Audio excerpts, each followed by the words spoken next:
Sério, esse computador? Fala, Eduardo. Pera aí, eu tô dando aqui uma olhada na nossa comunidade de química.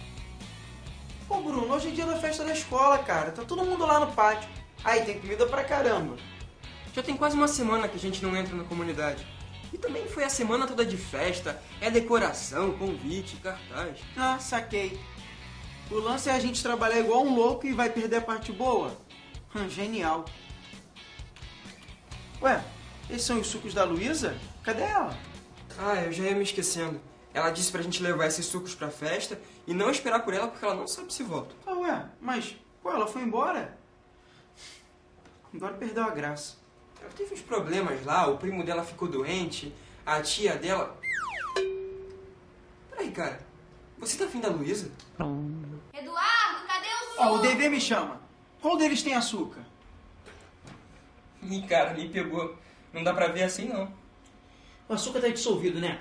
Mas isso também não tem importância, porque quem tiver mais sorte, bebe mais doce. Claro que tem importância. O Marcelo, da nossa turma, ele é diabético. O Marcelo? Como é que eu nunca percebi isso? Lógico, não dá pra perceber assim. Quem tem diabetes precisa controlar a quantidade de açúcar que come. Não pode ficar comendo açúcar por aí sem saber.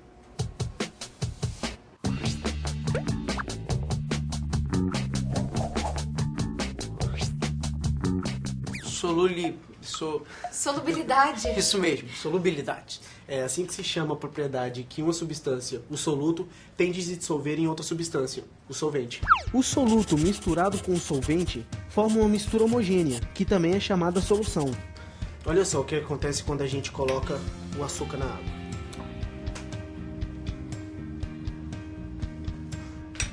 Deixa aqui.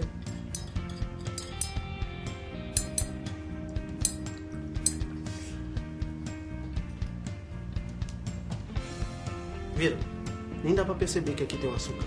Nesse caso, o açúcar é o soluto, a água é o solvente e essa mistura é a solução, de água com açúcar. Exatamente, Luísa. E a mesma coisa também acontece com sal. Olha só.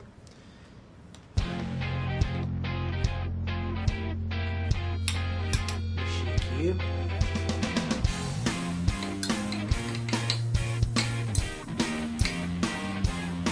Viu? Fica difícil também de perceber que o sal tá aqui. E se a gente continuar colocando mais sal ou mais açúcar na água? A quantidade interfere na hora de preparar uma solução? Interfere sim, Luísa. A quantidade de uma substância que se dissolve em uma determinada quantidade de solvente varia muito em função das características das substâncias envolvidas e da temperatura. Olha só, eu vou continuar colocando aqui mais açúcar na água. Vou colocar mais um pouquinho. O excesso fica no fundo, né? É, e a água deixa de ser transparente, porque parte do açúcar fica brevemente em suspensão antes de se depositar no fundo da jarra. Quando eu tive catapora, a minha mãe dissolvia um negócio meio roxo na água morna. Praticamente eu tomava um banho com aquela mistura. Ficava todo cor-de-rosa. Uma graça. É permanganato de potássio. Eu acho que eu tenho aqui, peraí. Eu vou dissolver pra vocês verem também o que acontece. Deixa eu só colocar um pouquinho aqui. Olha, Eduardo, o que acontecia com a água? O Eduardo falou que a mãe dele dissolvia em água morna. A temperatura muda alguma coisa na solubilidade? Essa resposta eu sei. Com certeza muda. Você já estudou isso, Eduardo? Não exatamente. Quando eu misturo achocolatado no leite frio, eu tenho que ficar mexendo um tempão para poder dissolver. Já no leite quente é rapidinho. Isso mesmo, Eduardo. Até nos exemplos de sal e açúcar que a gente viu agora há pouco, isso também acontece. O excesso do sal ou açúcar pode ser dissolvido se a gente aquecer essa solução. Ah, e outra coisa, a solubilidade de alguns solutos pode diminuir com o aumento da temperatura. E como eu já disse, isso depende das características das substâncias envolvidas. Opa, vamos organizar isso. Porque eu prometi pro Bruno que ia levar algum assunto novo pra gente publicar na comunidade.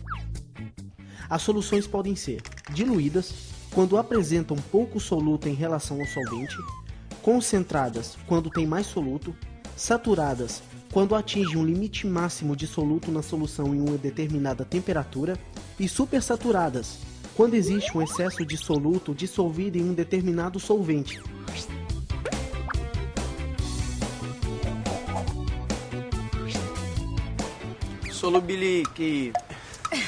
Solubilidade. É, isso aí sempre acontece quando nós misturamos um sólido e um líquido, né? Gostamos de química, Eduardo? Será? Não, Eduardo. Ah, bom. Não, na verdade eu tô te respondendo. Então, não é necessário que o soluto e o sorvete sejam sempre sólidos ou sempre líquidos. O ar que nos cerca, por exemplo, é uma solução de nitrogênio, oxigênio, gás carbônico e outros gases. Ah, então dá pra fazer soluções com 2 líquidos, certo? Claro, Luísa. A gasolina que abastece os carros, por exemplo, tem uma pequena quantidade de álcool. Tá vendo, Luísa? Nós precisamos pesquisar mais sobre esse assunto, a solubilidade.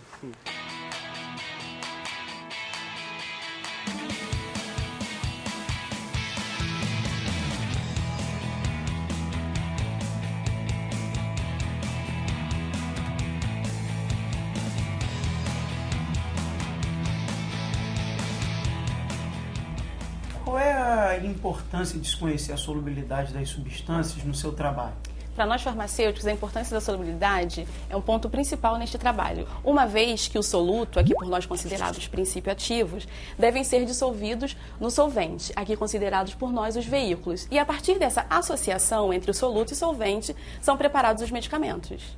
Como as misturas são feitas num laboratório de manipulação farmacêutica? As misturas são feitas a partir da prescrição médica, onde na receita vem descrito quais são os componentes, em seguida essa receita segue para o nosso laboratório e esses componentes devem ser medidos, como por exemplo, pesados em balanças analíticas, conforme essa daqui. Eles são capazes de medir até microgramas, ou ainda soluções líquidas onde são medidas em béqueres, em provetas, e em seguida esse material é misturado, sendo preparado o medicamento. Como vocês levam em conta a influência da temperatura na solubilidade? Variando-se a temperatura, se tem uma variação dessa solubilidade. Alguns componentes são insolúveis à temperatura ambiente, porém, após um aquecimento, se tornam solúveis. Doutora, e como as receitas passadas pelos médicos se transformam em remédios pelas mãos dos farmacêuticos? Nós farmacêuticos pegamos esses componentes prescritos na receita, misturamos com alguns outros componentes, geralmente denominados de veículos, é feita uma associação e então esse medicamento está preparado para o uso. Qual a importância de saber a quantidade de soluto presente em uma solução? O soluto, para a gente, farmacêutico, são os princípios ativos presentes naquela solução. E saber a quantidade desse princípio ativo é o que vai indicar a atividade medicamentosa daquele remédio.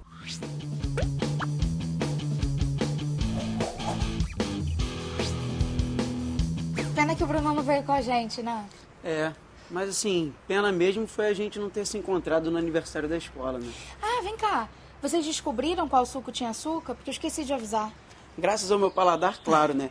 Eu provei um pouquinho de cada jarra e ficou fácil. Aliás, muito bom suco, Luiz. Obrigada. É, assim, pra poder falar a verdade mesmo, eu bebi um pouco mais de cada jarra, né? Não sei. Você deve ter bebido o suco todo sozinho.